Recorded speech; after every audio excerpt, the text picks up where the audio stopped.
Welcome to the Just Being Frank Show, the realest sports talk show on YouTube, giving fans a real-life perspective on sports and entertainment. You knew better, you do better. Who do it better? Afternoon, night, depending on where you at. It's the Pope, your host to do the most. Welcome to Just Being Frank Show. We got to get into this WNBA investigation of Caitlin Clark fans. Let's be clear. They keep saying Indiana Fever fans. If we don't know, majority of the fans for Indiana Fever, true, authentic fans for Fever right now, it's Caitlin Clark fans. Now, we love all of the whole team, the organization, and all that good stuff that's coming along with Caitlin Clark.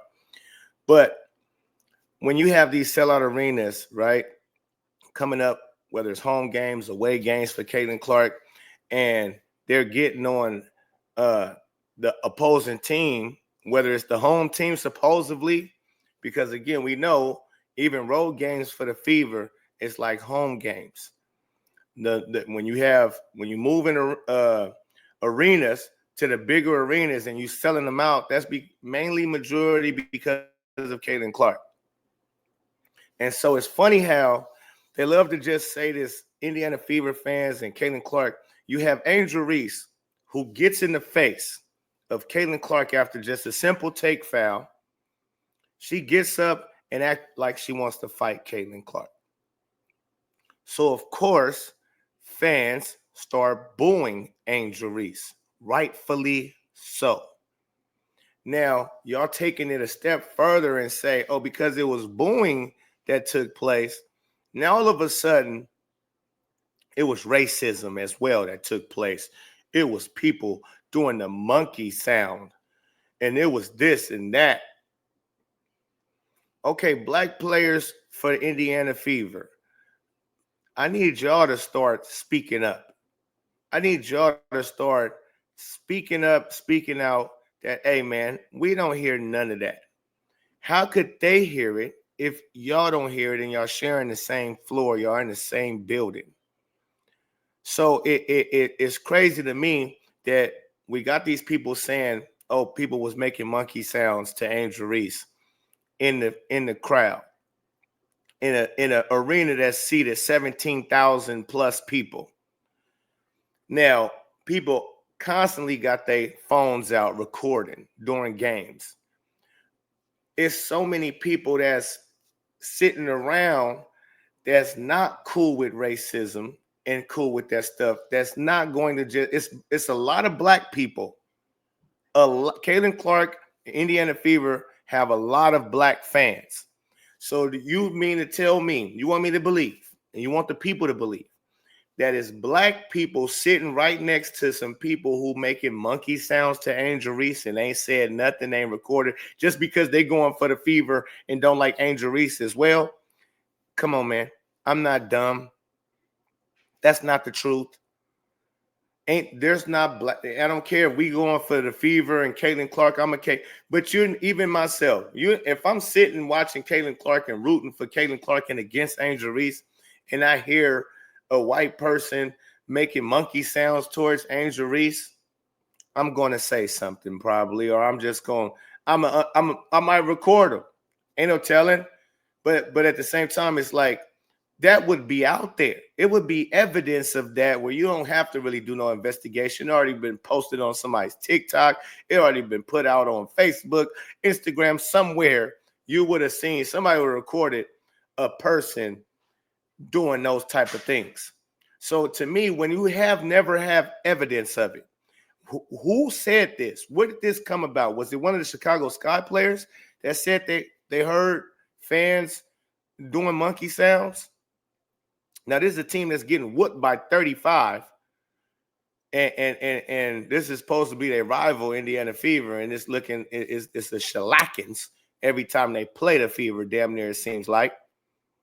That, okay, we supposed to believe you and them? Because, again, there's a lot of black players on the Fever. So people that's cheering for the Fever, knowing that they're cheering for a lot of black players, alongside with Caitlin Clark and the white chicks, Lexi Hall, Sophie the Trophy, that, hey, they're not about to disrespect black people like that because they don't have a liking for Angel Reese, that now they just going, knowing they cheer for black players, knowing that they out supporting black players as well on the Fever, that all of that goes out the door and we just going to be racist. Like, that's not the world we living in. That's not the country we living in. That's all lies. And to even try to push this narrative or try to act as if this is a thing. Again, if one of the Sky players or anybody from the Sky organization heard somebody in the crowd making those type of noises, you can get them removed from the game right there immediately. And that's what I would have done. If I was there and heard somebody making those type of sounds or being like racial slurs or anything like that, then I'm going to tell on them. I'm a snitch on you. That person right there is out of line. They're using racial slurs, so on and so forth. That's not acceptable. I'm in agreement with that. So that's why I feel like it's hard to believe that nobody around, everybody, whoever is around these people who's doing this supposedly monkey sounds to Angel Reese, then how do you not get them removed from the game? Even if you're a fan of yourself, it's hard to believe. We've seen LeBron James get people removed from the game, stop the game, and have somebody removed. We've seen that happen. We've seen fans, courtside ticket seat fans, get removed from the game for doing too much. We see this happen in the NBA a few times, quite often. There's no need for investigations to take place or allegations that this is what racism, and then y'all paint it as like a whole fan base off of what, one or two people. That, let's just say that happened, 1, 2 people, but y'all will lump them in and say the Fever fans instead of that person was doing something out of line. Y'all want to keep trying to lump the whole entire fan base in, and that's what's crazy. That's what bugs people, from white people and even myself. It really fires me up because, again, I'm a Caitlin Clark Indiana Fever fan. I'm a black man. I would not allow people to say racial slurs around me at no game just because I'm a Fever fan and a Caitlin Clark fan, and they talking about a black person on an opposing team. And so I'm saying that I'm sure it's a lot of same thing. Black people all at the game, to where you're not, it ain't just, y'all act like if it's predominantly just white people in there and that's it. Stop that BS. Because, again, go look on YouTube and how many content creators that's black, men and women, that's Caitlin Clark and Indiana Fever fans. I've been to the game before. I've seen a lot of black Caitlin Clark and Indiana Fever fans. We sitting courtside, sat courtside myself. So all of that, black people ain't got the money to, no. And so you will have, again, okay, the majority, it might be white. But you're going to have enough black fans around to where a white person wouldn't even be comfortable screaming out, blurting out racial slurs so they can possibly be heard by somebody around them in the crowd that's not going to take that lightly or take a liking to that at all. So all this investigation, and then we got Breonna Turner, our own player. See, Bree, you was doing good. You was doing good, and I'm not going to knock you too crazy for this tweet that you just tweeted. But this, to me, needs to be deleted and not repeated. Let's get on to this, man. So we got our own player, Breonna Turner. I am in full support of the league investigating potential bigoted behavior directed at players. If something is found, I hope the appropriate actions are taken. If nothing is found, I still believe it's better safe than sorry when it comes to player safety / welfare at arenas.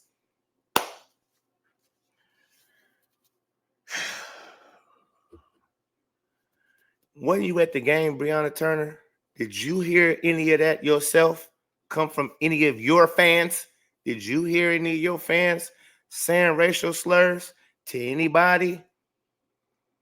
You was on the court where the same court Chicago Sky was on. You was in the same building they was in. Did you yourself hear any?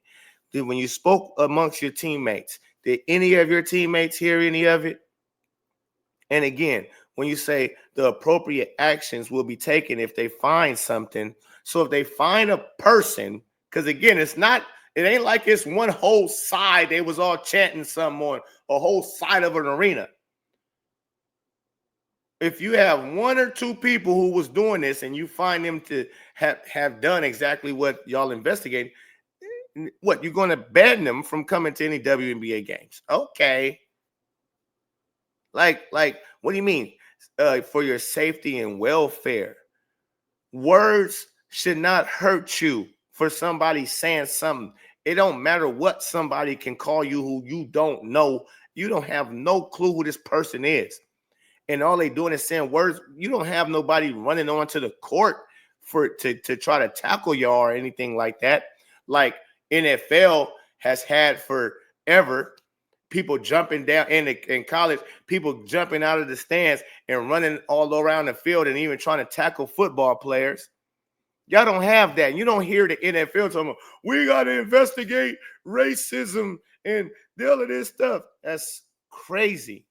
Because of a person that may be racist or a person that might be crazy and off their rocker, you try to lump a whole fan base with that.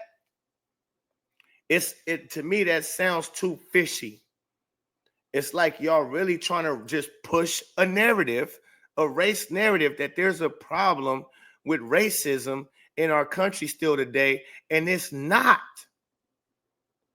You have some of your racist faces here and there, but don't nobody walk outside their house and face everyday racism like it used to be. So you just hear us crying and complaining about something that we shouldn't be, because everybody seems to have now equal opportunities to be a successful human being in this country. So when I see even the Fever put out something, we are aware of the allegations of inappropriate fan conduct during yesterday's game, and we are working closely with the WNBA to complete their investigation. We stand firm in our commitment to providing a safe environment for all WNBA players. Again, the word should not harm you. So you're talking about safe environment. What do y'all want people to come to the games and act like this is golf instead of basketball and everybody quiet?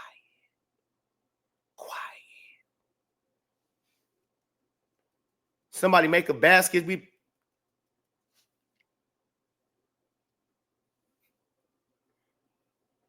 Like what? What you talking about? Proper the appropriate actions get taken. Like what? What can be taken? What do you mean you're aware of the allegations? To me, I'll be like, man, don't start that with our franchise. If I'm running the Fever, we've been so polished from top to bottom, and we are the standard. We're America's team. And you mean for right now, we're America's team. The hottest team on the market in any sport. The most talked about, the most watched, the most scrutinized. And we have been polished with everything we've done. And we have the most polished player, the most professional player who's the face of this league on our team. And yet, who brings all the fans. We got these people paying $600, $500 to sit in the nosebleeds to watch really one player that's transcendent and everybody else is missing easy layups for real. But we still charging $500 and $600 and people doing it with no problem. And y'all got the nerve to try to ridicule these people. You got the nerve to try to act like these are the evil people, the ones that's spending the money, crazy, absurd amount of money to watch Caitlin Clark live, because that's what it really is. They watching Caitlin Clark live. They're not worried about, man, Caitlin Clark can be playing overseas. It will sell out arenas with players nobody ever heard of. Just last year, we didn't know who none of y'all was for real. The majority of the fans that just came in didn't know who a Asia Wilson was, a Breonna Stewart was. We didn't know who y'all was. We didn't know who a Dejanay Carrington was. We didn't know no Ariel Atkins. We didn't care. We showed up, we showed out, we paid money, we supported all of that, Caitlin Clark. And y'all have the nerve to come at us, investigate us. But meanwhile, they can get away to a safe environment. Has it been safe for Caitlin Clark in this environment? Has it been safe for Caitlin Clark's fans for real in this environment? Because a guy like LeBron James can't even come out and just say good first game, Caitlin Clark, without people calling him coon and all of this type of stuff, which I care less about a LeBron James.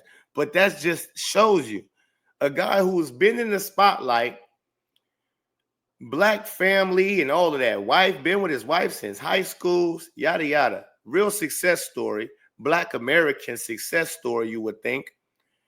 Bigs up another basketball player, and because she's white, y'all got the nerve to now all that history of him being black and standing up for black causes, supposedly, and all that type of stuff. Now he's a coon. But y'all not investigating that, right? That doesn't matter, right? It doesn't matter when people come in my chat when we talking about or critiquing Angel Reese's game and say racial things to us or say racial things about Caitlin Clark. I see it all the time about Caitlin Clark. I rarely ever see, I don't even really think I've ever came across something that's really calling racial slurs to any of the WNBA players. I haven't ran across no tweet or nothing that's like monkey, you this, that. I've heard people say you thugs. I've heard people, and you can say, oh, that's racist. Hey, listen, act accordingly. I'm going to call them the same thing, too, because that's what I'm seeing. I see prison ball when I look at this WNBA basketball. So who's in prison? A lot of thugs. And that's the way they play. A lot of them, instead of using skill and working on a game real heavy, they'll use their physicality and try to just bow people off or run through people or just they run it through. It's prison ball. And the refs, they allow it all because the refs could have stopped that Caitlin Clark and Angel Reese situation from not even happening if you called an initial push on Angel Reese to Natasha Howard. Black on black crime. Bob, give me the rebound. No call. Caitlin say, hey, Bob, call flagrant. Then you want a technical foul on Aaliyah Boston because she held Angel Reese back. Again, when you hear the commentators talk about Angel, she grabbed her first rebound and, oh, Angel is so tenacious on the board as she grabs her first rebound. The rebound just came to her. And the commentators, oh, she's so tenacious on the boards. It's all a script. They all been given a memo. She missed layup after layup, and they don't never say nothing like, oh, my God, this is terrible. She just cannot get this together. Nope. Nope. So again, these are people who has been watching and talking about basketball, commenting on basketball for a long time. And now all of a sudden they get dumb to critiquing a good player or a bad player. Oh, it's beyond me. But again, here we go again already. Game 1, year 2. Now we talking about fans. We can't just celebrate the 35-point blowout and the 2.5 million viewers I heard, which I'm gonna tap into that a little more, and that'll be my next video or sometime today where we'll talk about that. Because I seen that somewhere, I think on Facebook. So I ain't seen Ben Daniel talk about it yet, so I don't know yet. I gotta wait till BDP podcast come do his thing and break down those numbers. But we got to talk about investigations and Angel Reese losing her temper and the coach capping for her and caping for her, talking about both sides tempers were high and anybody would have done that in Angel Reese's position. Like, what? No, sir. No, not at all. This is terrible. WNBA, y'all really trying to turn away fans. Because if y'all gonna continue to do this and then charge these outrageous prices, but yet have us under investigation, y'all gonna drive people smooth away from coming to the games. And that's probably what y'all want. So it look like Caitlin Clark effect died down or something. No, we just tired of y'all shit. It's the Pope. Let me know what you think in the comments. Peace and love. Hit the like button, subscribe to the channel. I'm out.